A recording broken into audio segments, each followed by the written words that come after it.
Salut à tous, bienvenue dans cette nouvelle vidéo. On va évoquer l'actualité mercato du Paris Saint-Germain. Nono est avec nous, salut Nono. Salut Sacha. Alors, revirement de situation dans le dossier Manuel Ugarte. Ugarte avait choisi Chelsea. Chelsea qui proposait plus en transfert, mais le Paris Saint-Germain propose plus en salaire. Manuel Ugarte veut aller au Paris Saint-Germain, alors que le Sporting aimerait bien le mettre à Chelsea. Sauf pour le Sporting, malheureusement pour eux, Chelsea s'est retiré des négociations. Il n'y a plus que le Paris Saint-Germain qui est sur Manuel Ugarte. Alors, très clairement, il n'y a pas de grands clubs qui se sont positionnés sur lui. Manuel Ugarte devrait signer au Paris Saint-Germain dans les prochaines heures pour un montant de 60 millions d'euros avec un salaire annuel de 5 millions d'euros. Nono, Chelsea qui se retire des négociations. Seulement le Paris Saint-Germain qui est intéressé. C'est ma première question.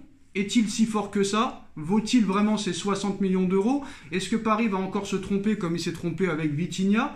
Ou peut-être Danilo, parce que Danilo est très sympathique, mais sur le terrain, c'est pas exceptionnel. Vont-ils se tromper aussi comme d'autres joueurs surtaxés, on va dire, en transfert? Asensio aussi devrait signer dans les prochains jours. Asensio, Manuel Ugarte vont devenir parisiens, alors que le nouvel entraîneur n'a même pas été intronisé. Alors déjà, est-ce une erreur de dépenser 60 millions d'euros sur un joueur dont personne ne veut réellement, à part Chelsea, 12e de Première Ligue? Et la deuxième question que je te pose, est-ce une erreur déjà de recruter deux joueurs alors que le nouveau coach n'est même pas encore intronisé? Ah ben là, je suis totalement définitif là-dessus. C'est incroyable. Il n'y a qu'à Paris que tu vois ça. On recrute des joueurs avant que l'entraîneur soit là. Alors, c'est toujours pareil, Ugarte, c'est une belle promesse. Mais est-ce que, par exemple, si c'est Nagelsmann, est-ce que ça rentre dans les plans de Nagelsmann, Ugarte?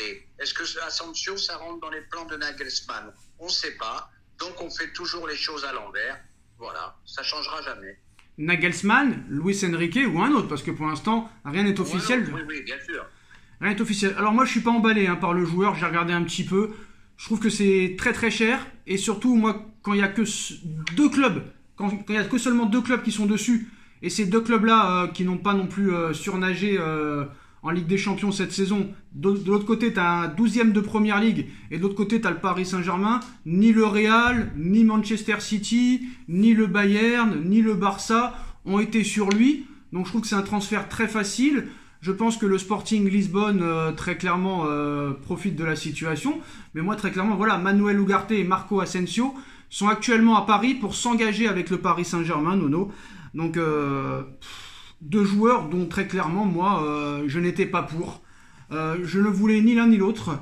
Malheureusement, c'est pas nous qui faisons le recrutement. Bon, j'espère que je me tromperai. C'est un joueur prometteur, apparemment, Manuel Ugarte, avec un très bon profil, que apparemment le Paris Saint-Germain recherche depuis plusieurs années. Pour moi, malheureusement, c'est un recrutement très rapide, peut-être pour éviter la panique. 5 millions d'euros par an, c'est quand même mieux que 10 millions, dont on parlait il y a quelques jours. La signature de Ugarte, bon, ouvre de manière, on va dire, très prometteur ce mercato. Pas parfaitement, mais je demande à voir quand même. Et je trouve que 60 millions d'euros pour un milieu de terrain qui n'a encore rien démontré. D'accord, il est jeune, d'accord, c'est le prix du marché de 2023. Mais je trouve quand même qu'on s'est peut-être un peu emballé. J'espère me tromper. Eh bien, Sacha, moi aussi, j'espère qu'on se trompe. Bon, maintenant, on peut lui laisser faire ses preuves. Maintenant, autre chose. Bon, ça prouve une nouvelle fois que Campos n'est pas fait pour le PSG. Voilà, Liverpool ont acheté un milieu de terrain peut-être supérieur qui s'appelle McAllister, l'Argentin, que j'aime beaucoup, à 50 millions d'euros. Voilà. C'est ce que tu voulais, c'est lui que tu voulais à Paris, McAllister. C'est lui que tu voulais au Paris Saint-Germain. Je te l'ai dit plus. Et c'est au même prix en plus. Un plus petit salaire et 50 millions d'euros à la vente. Plus petit salaire, moins cher en transfert et beaucoup plus garantissant, on va dire. Il y a plus de garantie. Champion du monde, encore dans la force de l'âge. Voilà la différence entre un club qui travaille bien et malheureusement, notre Paris Saint-Germain qui fait toujours tout et n'importe quoi. Alors, les dernières infos. Manuel Ugarte et Marco Asensio sont arrivés ce lundi à Paris. Ils devraient tous deux s'engager avec le Paris Saint-Germain aujourd'hui. Nono, ça va très vite.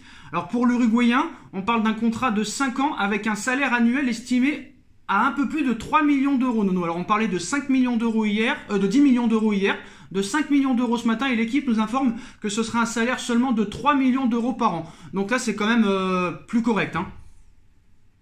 Eh ben là, ça paraît plus raisonnable, hein, je pense, ça paraît plus raisonnable. Et puis bon, le joueur est jeune, le joueur est prometteur.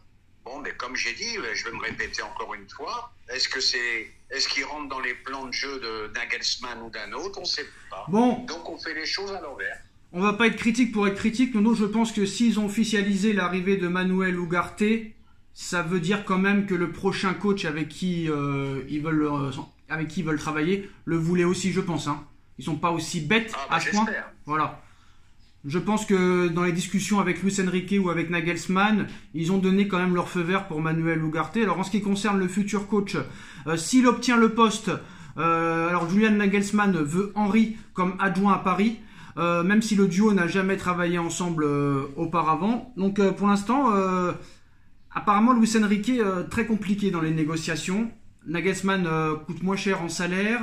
Luis Enrique veut beaucoup de choses que apparemment le Qatar ne veut pas lui donner. Nagelsmann serait beaucoup plus souple.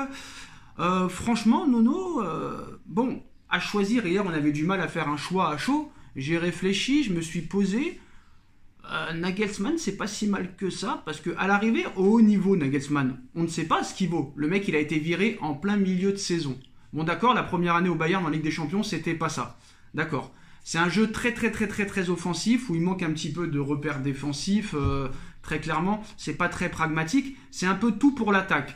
Mais toi, par exemple, Nono, c'est ce que tu voulais, tout pour l'attaque, par exemple. Donc tu devrais en être satisfait. Et Nagelsmann, contrairement à Enrique, à Mourinho, tout ça, est un très jeune entraîneur, qui a seulement 34 ans. Hein. Ah ben moi, Sacha, j'attends ça depuis Laurent Blanc. Je veux voir du beau jeu. Bon, le résultat est primordial, on est d'accord. Mais on veut quand même voir du beau jeu. Il y en a marre, ça fait quelques années qu'on s'emmerde. Voilà, quoi. Alors, faut tenter, Nagelsmann, faut tenter. Moi, ce qui me surprend, c'est Thierry Henry en adjoint. Je vois pas ce qu'il peut apporter. Ça fera un boulard de plus au PSG. Non, c'est pas ça. Lui, il a un sacré boulard. Oui, mais il peut apporter... Ouais, mais c'est un boulard différent que, par exemple, celui de Mbappé ou d'autres joueurs à fort caractère. Par exemple, un Henry pourrait peut-être remettre droit certains joueurs comme Verratti, comme Neymar, par exemple. Tu vois ce que je veux dire? Les remettre dans le droit chemin, peut-être. Ah, bah, je suis d'accord avec toi. Je pense qu'il peut leur parler les yeux dans les yeux. Le mec, il a été champion du monde à 20 piges. Beau palmarès, belle carrière, une légende à Arsenal. Non, il peut leur parler les yeux dans les yeux. Ça peut apporter quelque chose, effectivement. Champion du monde à 20 ans, champion d'Europe l'Euro 2000 à 22 ans, vainqueur de la Ligue des Champions avec le Barça, légende d'Arsenal, voilà, finaliste en 2006 de la Coupe du Monde. Je pense peut-être qu'il peut remettre droit certains joueurs. Et s'il peut utiliser son boulard en expliquant à Neymar, si tu veux être comme moi, il faudra faire autre chose, ou comme Verratti ou machin, pourquoi pas, on a envie de te dire. Mais je trouve que ce mercato se lance très rapidement. Bon, après, mieux vaut... dans le mercato, c'est le contraire de mieux vaut tard que jamais. C'est mieux vaut rapide que faire des mercatos à la fin de saison, que le joueur arrive seulement au mois d'octobre. Ça, c'est le point positif quand même. Ces deux mecs-là pourraient être présents déjà dès le 1er juillet à l'entraînement. Ça, c'est déjà bien. Ah, bah, c'est prometteur pour le début de la préparation, c'est sûr. Hein. C'est mieux de les acheter début juin que fin juillet. Hein. Ça, c'est certain. Voilà. Et en ce qui concerne le Real Madrid qui va faire une offre de 150 millions d'euros pour Harry Kane. Apparemment, il y a un accord Chelsea-Real Madrid pour Havertz. Là, le Real Madrid aussi pourrait boucler l'arrivée du milieu de terrain anglais du Borussia Dortmund, Jude Bellingham. Le Real Madrid va frapper fort pendant ce mercato d'été, hein, surtout avec le départ de Benzema. Ah bah ce trio-là, très gros mercato du Real. Harry Kane, le joueur que je voulais pour le PSG. Bon, attention, hein, il n'y a rien de fait pour l'instant. Il n'y a rien de fait pour l'instant, attention. Hein. Oui, rien de fait, mais je parle au cas où ça se fait. S'ils font Kane et Bellingham, c'est du très... Et Havertz aussi. Il y a un accord avec Havertz aussi. Et Havertz, très bon joueur également. Donc voilà, ça peut-être ce sera une meilleure année que l'année prochaine au niveau Ligue des Champions, parce que on est d'accord, pour finir sur cette vidéo, Nono, c'est l'une des pires Ligues des Champions de l'histoire qu'on a connue, hein. Au niveau jeu, au niveau suspense. Bah, espérons que City nous fasse une finale extraordinaire. Je voulais juste rajouter une petite chose, Sacha. Je viens de lire que Campos Bon, ça lui a été refusé. Il a fait un forcing inimaginable pour garder Galtier. C'est pour te dire que je ne sais pas si lui ne doit pas sauter non plus. Il a fait un forcing. Refusé. Il a fait un forcing inimaginable pour garder Galtier. Et une fois qu'ils lui ont dit non, il a fait un forcing inimaginable pour Mourinho. Ils ne l'ont même pas écouté. Alors s'il ne l'écoute pas, autant le jeter et prendre un autre directeur sportif. Hein. Ah bah je pense, parce que là, il n'a plus aucune, comment dirais-je, il a plus aucune autorité en tant que directeur. Et apparemment, sportif, même le Celta Vigo n'est pas content de son travail, apparemment. Hein. Oui, ça a été une grosse déception pour moi. Et peut-être que la déception va continuer. Voilà les postos, hein. C'est l'actualité du jour. Alors Manuel Ugarte et Marco Asensio sont à Paris aujourd'hui. Ils vont passer la visite médicale normalement cet après-midi ou ce soir et devraient signer leur contrat dans la foulée. Ce sera officialisé soit ce soir, soit demain. Dites-nous en commentaire ce que vous en pensez. On like, on partage, on commente, on s'abonne. Merci Nono d'avoir été là. Et on se retrouve très vite pour une nouvelle vidéo. Salut à tous. Tchuss.